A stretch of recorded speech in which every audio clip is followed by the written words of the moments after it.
केशरपाल जी नामांकन करने पहुंचे हैं, क्या कहेंगे? देखिए, लोकतंत्र का महापर्व है और उसकी एक ये प्रक्रिया है। जिनको पार्टी मैदान में उतारती है उनको नामांकन करना होता है। तो आज नामांकन का आखिरी दिन है और आज हमने अपने भारतीय जनता पार्टी की तरफ से आज नामांकन दाखिल किया। जीत के प्रति कितने आश्वासित हैं? जीत के प्रति कितने आश्वासित हैं आप अपनी जीत के प्रति? 100 से ऊपर जितना हो उतना आश्वस्त है। मंत्री जी, विपक्ष कह रहा है कि जिसको हमने लीडर बनाया था वो डीलर की भूमिका में नजर आ रहे हैं। देखिए, ये तो अब हर बार यही होता है। ये तो मतदाता तय करेंगे कि डीलर कौन है और लीडर कौन है। कांग्रेस मैं कोई पहली बार चुनाव नहीं लड़ रहा, मैं पिछले 46 साल से चुनाव लड़ रहा हूँ। कांग्रेस और लोग आशीर्वाद देख रहे हैं, लगातार दे रहे हैं। तो लोग हर बार बता देते हैं कौन डीलर है कौन लीडर है। अब मंत्री जी तीसरी बार किसके दम पे बजाएंगे? अब तीसरी बार किसके दम पे चुनाव लड़ रहे हैं? देखिए, किसके दम पे जीत हासिल होगी? देखिए, हमारे पास नाम भी है और बताने के लिए काम भी है। नाम हमारे पास दुनिया का सर्वश्रेष्ठ आज लोकप्रिय नेता मोदी है और बताने के लिए हजारों काम हैं लोकसभा में भी और देश में भी। और सबसे बड़ा प्रमाण है, जब इस देश का प्रधानमंत्री बहुत बड़ा अर्थशास्त्री था तब देश 10 साल लगातार 11वें नंबर पर आर्थिक अर्थव्यवस्था देश की रही। और जब मोदी जी ने स्पष्ट बहुमत के साथ, पूर्ण बहुमत के साथ 30 साल के बाद 84 के बाद किसी एक पार्टी को देश की जनता ने पूर्ण बहुमत दिया तो भारतीय जनता पार्टी और उसके नेता नरेंद्र मोदी को दिया। और उस पूर्ण बहुमत की ताकत है कि देश 11वें नंबर से आज दुनिया की 5वीं अर्थव्यवस्था बन गया है। हर सेक्टर में लगातार दुगने काम किए हैं, तब देश आगे बढ़ा है। आज भारत नहीं कहता, पूरी दुनिया कहती है। भारत का जो सम्मान, जो प्रतिष्ठा पूरी दुनिया में कमाई है सरकार ने, कोई नहीं कमाता है।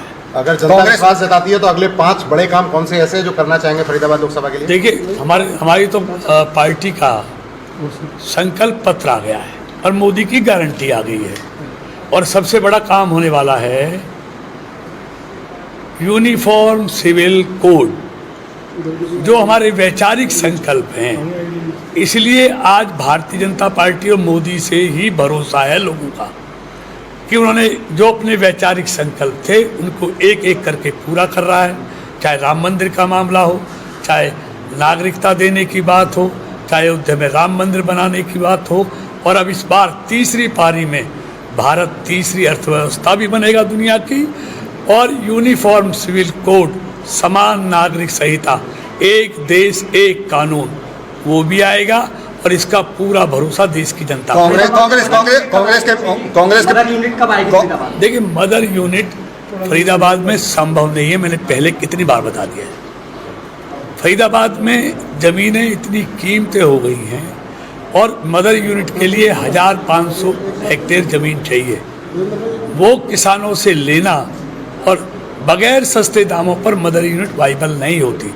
कई बार बड़े मदर यूनिट से बात हुई है, वो कहते हैं ज़मीन सस्ती चाहिए और एनसीआर में ज़मीन सस्ती मिलती नहीं। इसलिए कोई भी मदर यूनिट इतनी महंगी जमीन में वाइबल नहीं हो सकती। कांग्रेस प्रत्याशी महेंद्र प्रताप कह रहे हैं कि उन पर एक भी भ्रष्टाचार का दाग नहीं है, शपथ लेकर वो कहते हैं। और जिस तरह से उनका चुनाव प्रचार अभियान चल रहा है, कल भी जगह जगह देखा भीड़ उमड़ रही है। देखिए, क्या कहेंगे? कह कौन रहा है? खुद कह रहे हैं। तो खुद कह रहे हैं तो कहने में क्या, मैं कह रहा हूँ कि आरोप है, लेकिन आरोप तो किसी पे भी नहीं है, कोई किस भी लगा सकता है। तो इसलिए मैं किसी के खिलाफ व्यक्तिगत नहीं बोलता। हम चेहरे के ऊपर वोट मांगेंगे और अपने कामों पर वोट मांगेंगे। उनके पास, बात सुनिए, उनके पास ना चेहरा है ना उनका कांग्रेस का चरित्र बचा है। आज कांग्रेस पार्टी आधी सीटों पर चुनाव लड़ रही है देश में, और इस देश में आज एकमात्र दल है जो पूर्ण बहुमत की सरकार इस देश को दे सकता है, वो है भारतीय जनता पार्टी।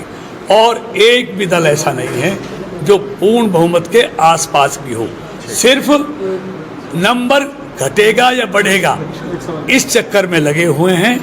इसलिए इस देश के लोगों को मालूम है कौन इस देश को मजबूत, टिकाऊ और ईमानदार सरकार दे सकता है और मजबूत नेतृत्व दे सकता है, आज सिर्फ भारतीय जनता पार्टी और नरेंद्र मोदी।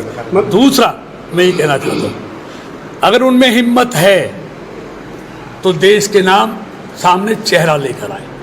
जैसे हमारा चेहरा नरेंद्र मोदी है, उनमें हिम्मत है, चेहरा नहीं बचाए, चरित्र भी नहीं बचाए। उनके जितने भी चेहरे हैं सब पर घोटालों की, भ्रष्टाचार की कालिक पुती हुई है, सब जमानत पर आए हुए हैं, इसलिए वो चेहरा नहीं बता रहे। कोई मंत्री जी एक सवाल है मेरा कि खुले मंच से कांग्रेस ही सिद्ध और गिद्ध बता रहे हैं, और दूसरा सवाल है वो ये कह रहे हैं कि कृष्णपाल जी अपने चेहरे पर चुनाव लड़के दिखाएं, मोदी के चेहरे पर हर बार चुनाव लड़ते हैं। देखिए, हमारे पास चेहरा है, उनके पास है। देश को आज चेहरा चाहिए, मजबूत पार्टी चाहिए, पूर्ण बहुमत की सरकार चाहिए और उस सरकार को चलाने वाला मजबूत नेता चाहिए।